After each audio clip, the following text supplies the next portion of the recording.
Masarap din ito tulad ng tahong kaya isa din ito sa niluluto ko.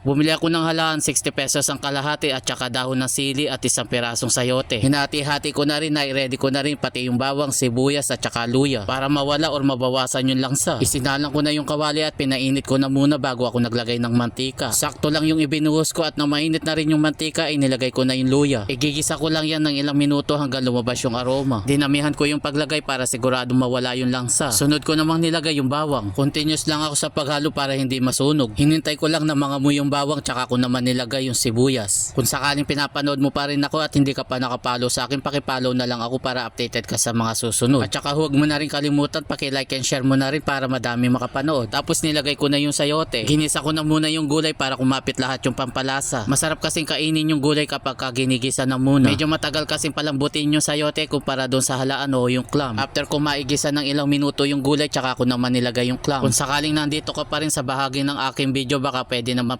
comment mo naman kung tagasan ka para malaman ko kung saan napapanood yung aking video. Continuous lang ako sa paghalo, hindi na muna ako naglagay ng tubig. Naglagay na rin ako ng crack at saka yung powder na paminta. Naubusan na kasi ako ng powder kaya yung crack na paminta na lang yung idinagdag ko. Sa mga lodi ko dyan, mainam din itong putahin na ito lalo na sa mga babae. Dapat nag-uulam din kayo ng ganito para maiwasan ninyo na magkaroon ng goiter. Kahit sa mga bata maganda rin itong putahin na to. Base sa aking pananaliksik ay maraming vitamins at minerals yung ganitong ulam. Wala lang, na-share ko lang sa inyo yung benepisyo ng halaan. At nang kumulo na, nilagay ko na rin yung dahon ng sili. Kung ayaw ninyo yung ganitong dahon, pwede rin naman kayo maglagay ng malunggay. Marami din sustansya na makukuha dun. Tapos naglagay na rin ako ng pampalasa, naglagay lang muna ako ng kaunti para hindi sumobra ng alat. Meron na kasing alat yung halaan kaya konti lang muna yung inilagay ko. Mahirap kasi pagka sumobra ng alat, mahirap na kasing remedyohan. Pagtikim ko, sakto na yung lasa kaya hindi ko na dinagdagan pa. Hindi ako nakabili ng siling pansigang kaya yung siling pula na lang yung inilagay ko. Masarap kasi yung ganitong sabaw lalo na kung medyo maanghang. Tapos meron ka pang sausawan na patis na may kalamansi. Paano, hanggang dito na lang muna at maraming salamat pala sa inyong panonood. Paano mga lods, kain muna tayo.